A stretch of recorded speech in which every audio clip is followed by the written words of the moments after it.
Hey guys, it's Smudge here and we're back in iRacing.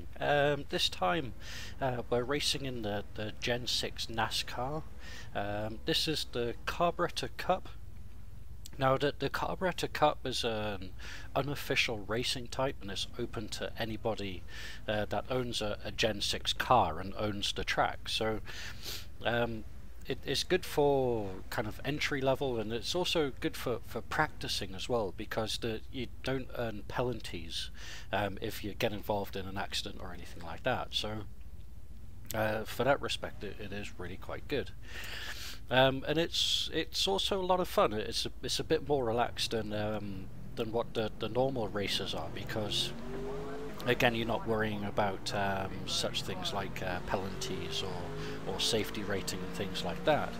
Now of course you want to race safe and you want to race well, so you know you can take what you learn from doing things like street stock and other series like that into this in order to help you kind of perform better. Now the NASCARs, these are like the same cars as what you're seeing, like the Sprint NASCAR series. They do about 200 miles an hour is about their top end. Now when you're running by yourself, the cars top out somewhere around about 195 towards, you know, around that, maybe up to about 198 if you're really kind of lucky. But when the cars get into a draft, and what a draft is when you're tucked up behind another car, you're sharing the air resistance, or you're running in the turbulent air from the car in front of you, so you get less air resistance over your car, and it allows your car to push faster, and that's called drafting.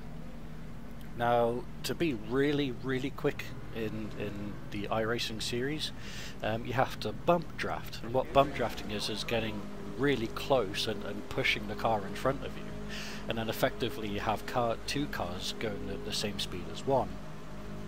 So the green flag's about to drop here and we're about to get underway. So here we go. Now I pushed down to second and then hit the accelerator hard, and I actually came up on the guy in front of me really quick, so I had to get out of it. As you can see, almost immediately there's a wreck right behind me, so I was incredibly lucky not to get collected in that. But again, what I'm trying to do now is just find a line, you know, kind of get the tyres warm and not crash. So this guy in front of me, he's really slow. He got slow off the line, and he just doesn't seem to be pushing it too hard. So I'm all over the back of him, but I had a car up above me on the outside, so I didn't want to go up the track to try and get around him, because again I could have caused a collision.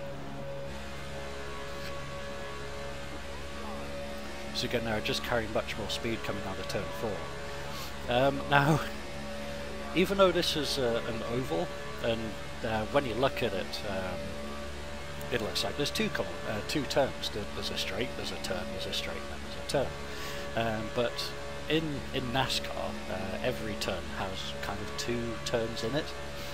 So you have turn 1 as you're going into the turn, and turn 4 is as you come.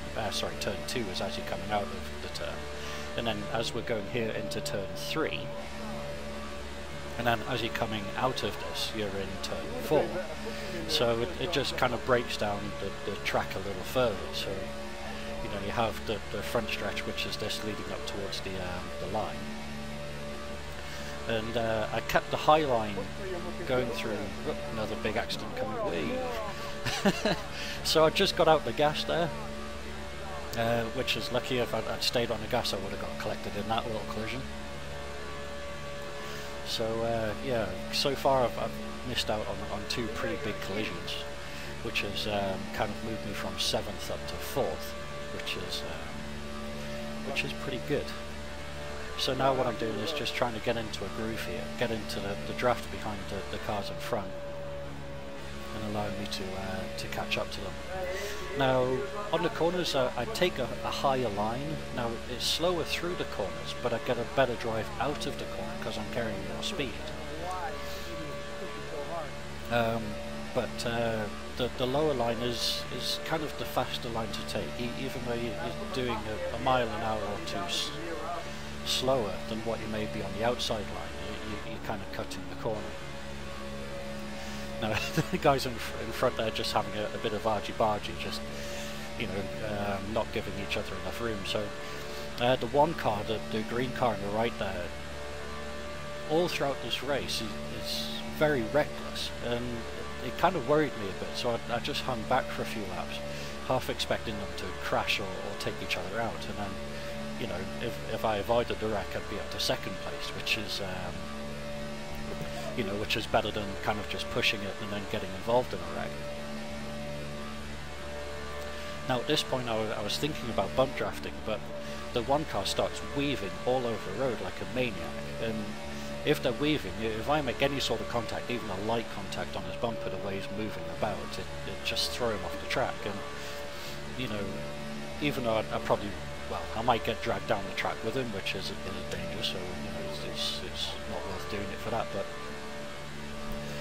also, if he crashes, you know, if this was an official race, you'd earn penalty points for him crashing, because essentially your contact caused him to crash. Which sometimes seems a little unfair, but you know, I can kind of see the reasons behind why they do that. But this car, the 52 in front, he takes a much smoother line. He's not weaving the car all over the track. So once I pass the one car, I feel much more kind of confident in getting up behind him and give him a couple of shoves, especially down the straights, just to help advance our position. But again, I'm permanently kind of worried about that one car that's really close to my left, because they keep wandering all over the track, and I'm just afraid I'm going to get collected and then thrown off the racetrack, and of course that would ruin my race.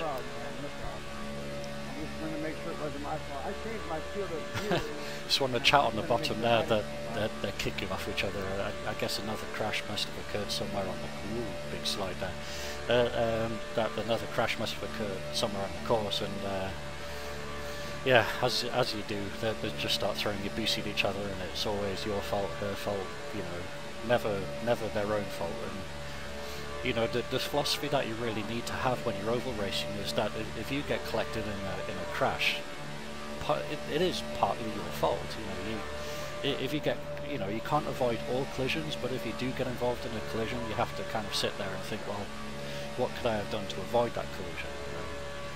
You know, it's like racing alongside this one car, I'm always mindful of where he is and how he's moving around the track. So if I see him coming up the track, I'll back off, you know, rather than, I could stay in it and I could try and keep the position, but if he came up the track and hit me, then I'd, you know, potentially kind of get thrown off the track, and then I wouldn't finish at all. So, you know, it's all about having a bit of situational awareness and actually having, you know, the foresight to let off rather than pushing a bad situation and having a crash. So again, just kind of still in fourth position here. You know, I've been up to third there a couple of times, but again, that one car's wobbling all over the track. I carry a good bit of speed out of here actually, but again, running the higher line, it's not the fastest line through the track, but I am carrying generally more speed. But another reason I take the high line rather than pushing the track down to the load side is simply to kind of save the tyres as well. Now, if you're permanently fixed to the inside part of the track, you're turning the steering wheel more and you're putting more pressure on the tyres, which causes more heat, and you also wear the tyres more. So by keeping the higher line, you're not turning the wheel as much. Even though you're going marginally faster, you're not, you know, melting the tyres, and you're not overstraining them. So by doing a few laps running on the higher line, it keeps your tyres in better condition. So as the race starts coming towards an end, the guys in front are going to start struggling with their tyres, and then you've got a bit more grip there, so you can pull tighter into the corners and hopefully gain the pass.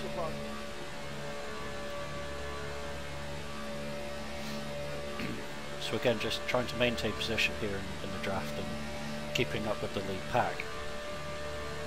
And a lot of this is all about patience. It's about waiting for that spot to open.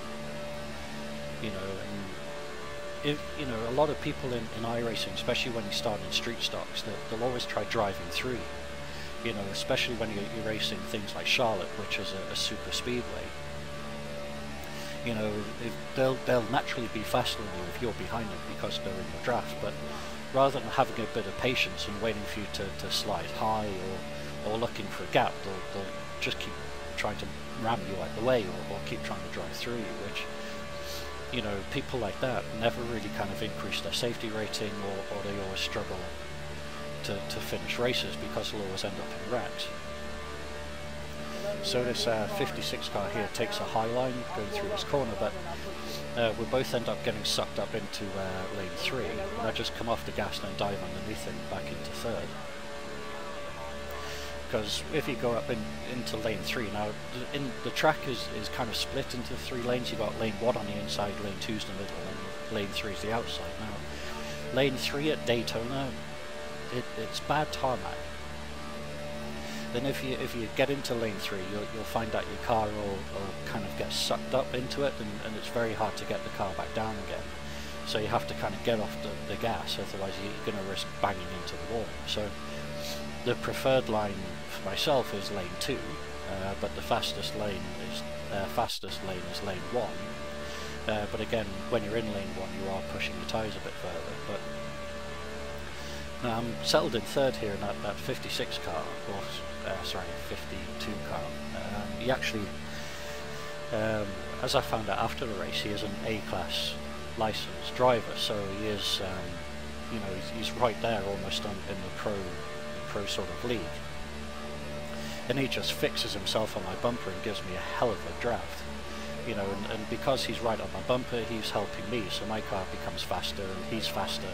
So both of our cars are working together, and we can naturally go faster than a car that's running on its own. So as you can see here, I mean, me and the 52 car there are just blasting past the first and second place guys, and that then just launches me straight into the lead. So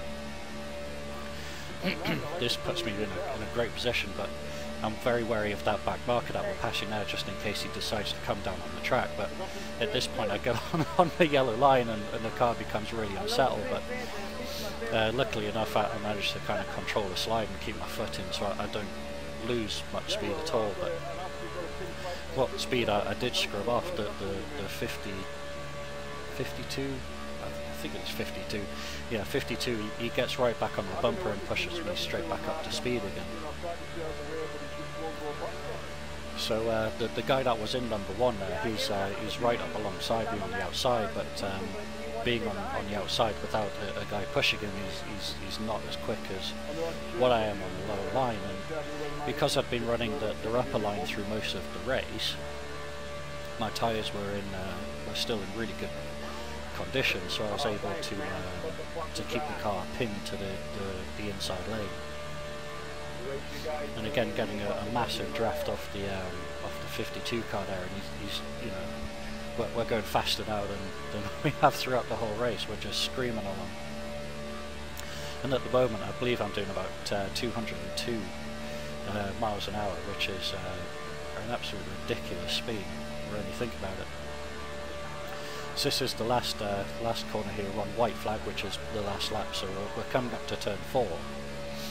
And then as we're coming off the corner, he comes out of the draft and pins it straight up the outside here. So yeah, as we're crossing the line, it really is a photo finish. And I'm there, and I'm kind of, well, what happened? And then it's, you know, we won. It's like that, amazing, absolutely brilliant. But the gap going over the line was 0.003 of a second. So that's 3,000th of a second, which is just absolutely crazy. Now I'm too busy kind of writing a thank you message there to the 52 for the push, and I end up kind of running onto the grass a little bit there, but it's all okay. Neil, you should have stayed in front of me. I would have pushed you up to another position. But yeah, it was an incredible race, and I know when you're looking back at oval races, you might be thinking, well, you know, it's just a case of kind of go fast, turn left, go fast, turn left. But the way the cars handle is that they're live. They're all over the track. You know, it's not. It's hard to describe, but basically the cars just feel alive, and they react to every movement, and however you press the buttons or the pedals, the cars react to it. And you know, I love it. I absolutely love oval racing. Yeah, I was watching once you said I was all over. So what we'll do here is just have a look at that finish one more time going across the line. And as you can see, that there really is absolutely nothing in it, you know. And if I'd sneezed or just come off the brake pedal or the accelerator, sorry, just even slightly, I would have lost a win. So that was an absolutely incredible finish to an absolutely incredible race. Now, I hope that you've enjoyed this. And I do, and you know, I am pushing my iRacing further, and I'm nearly up at a C license, which means I'll be taking part in more professional level races. So I'll definitely try bringing more content of that. So I'd just like to say, you know, thank you very much. I hope that you've enjoyed this video, and this is Smudge saying see you later.